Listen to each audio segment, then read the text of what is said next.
SoundCartel. It's a new world we're living in, but what can we do practically to manoeuvre business through this time? What could the future look like, and will it require a major revolution? And if so, what kind? Or perhaps a step-by-step approach. But what are these steps? From SoundCartel, I'm Nicole Goodman, and this is Business Essentials Daily.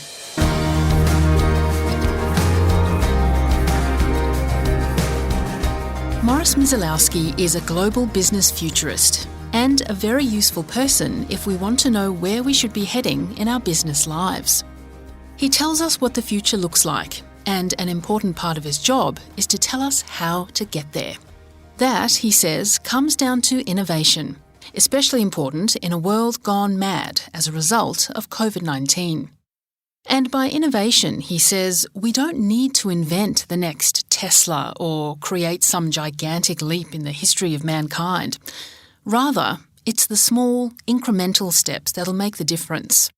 To assist, Morris has created an online Futurists Innovation Hack program, combining his future predictions with the essentials of innovation to give business owners direction as we move towards 2021 and beyond.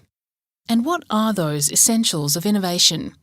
In fact, how does Morris define innovation? To me, it's really about relevance.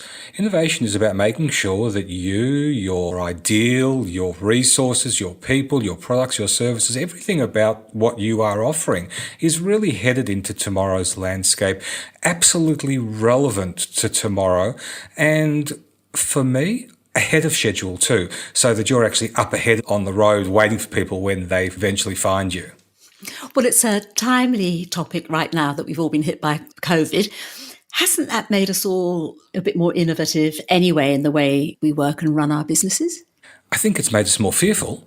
It certainly did that, and it brought us back to grassroots level. For any business at any time, we need to be sure that we're responding to the question of why we're doing it, why are we in business, why is this important to us? And for too many of us, in fact all of us, me included, it was the how that we were saddled to. We were just so used to doing things the same way. And what COVID did was to strip away the how. Because for many of us, how didn't exist anymore. We couldn't go to our offices, we couldn't go to our warehouses, we couldn't go to our factories or our retail outlets, but we still had the why. We still wanted to be in business because we loved doing it, or it was a passion of ours, or we couldn't wake up in the morning unless we did it. So yes, I think COVID stripped us back to the why question very, very much. And many of us, all of us, are struggling in some way about the question of how, which again is innovation. Let's think about how we might do this why differently. Now, let's look at some of the benefits of innovation if we get it right. And you say, Morris, that there are 3 types of innovation that will skyrocket our business revenue. Can you highlight what they would be?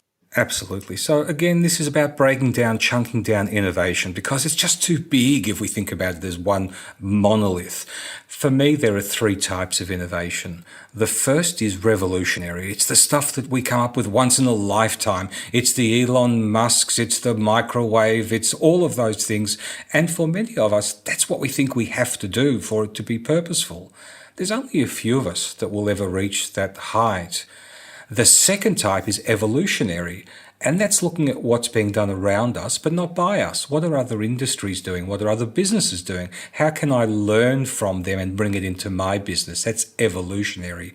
And the third, which I think is in fact one of the most important for business, is incremental. Small, deliberate steps, looking at what we just did, asking ourselves, have we learned something from it? Next time I do it, how would I do it differently? If the answer is the same, that's great. But if we've learned something, let's adopt and adapt. That's incremental. It's a muscle that we need to develop, but we need to develop in everyone around us. The willingness to always say, what I did was perfect, but did I learn anything from it? Can I make it even better next time?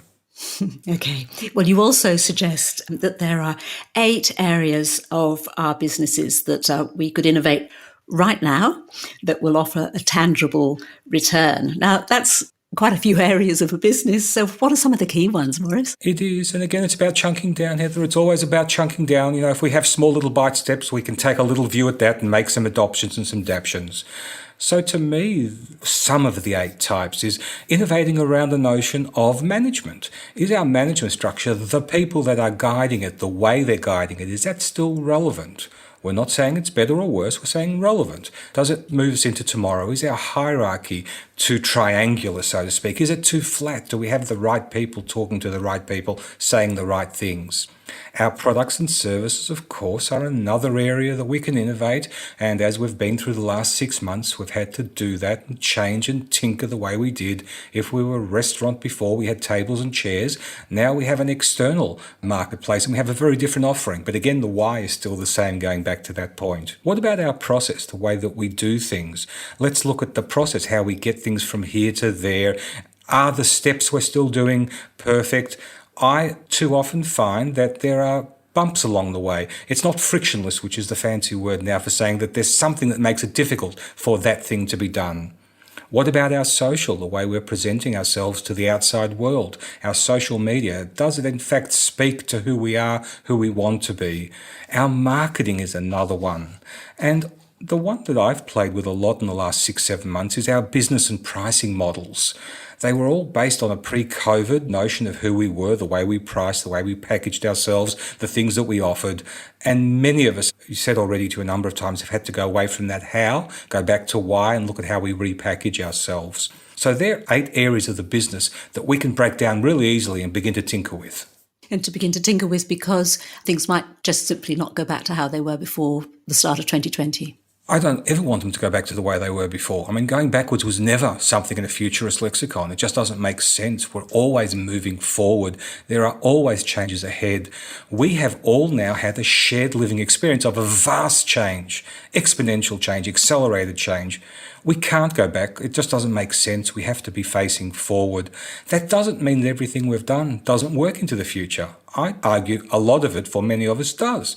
We just have to be careful and deliberate to isolate those things that worked and still work, and then forgive and forget those things that no longer make sense, and see how we might be able to evolve, innovate those things specifically. Put the two together, and there's a business model moving forward. So what stops people from being innovative, do you think, Morris? Fear, laziness, inability, and often this thing about it being too big. Just where do I start and where do I find the time?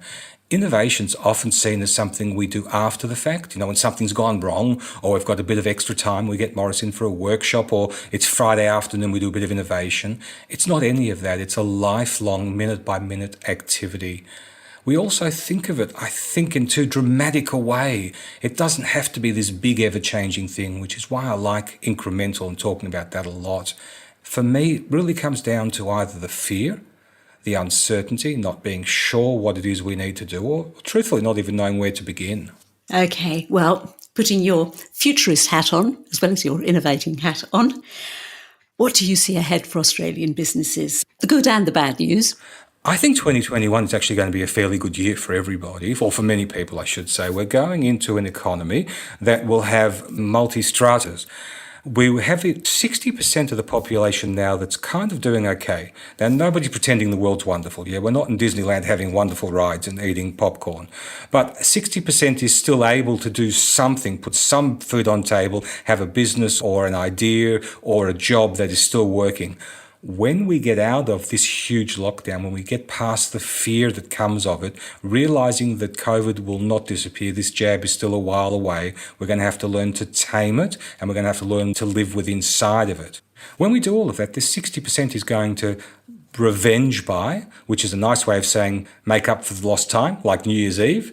I wanted to do this. I wasn't allowed to go. I couldn't travel. I couldn't go to a cafe. I couldn't do this. We're going to have revenge buying like we've never seen before for all that's possible. We're also then going to start to make some different decisions about lifestyle changes that we were forced to think about and have had some time to gestate and now want to do.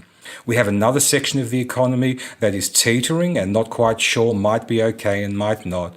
And then my heart breaks, honestly, but there is a portion of the population that's going to find it difficult to come back from this and will take some time to do it.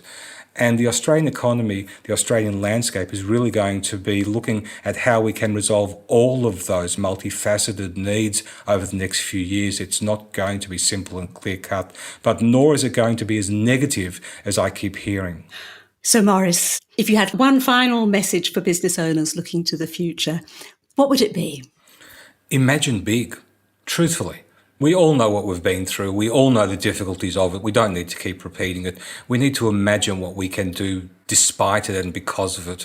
We have a future to go into. We do. We're all going to go into it. We will have businesses and jobs. They will be difficult and lumpy and bumpy, and we will have bruises for quite a while. But we need to pick ourselves up. There is strong possibility, and I still hold by 2021 not being as bad as we think it will be. That was global business futurist, presenter and foresight strategist Morris Miselowski.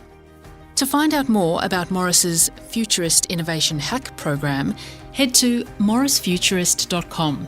The link is also available in the show notes of this episode.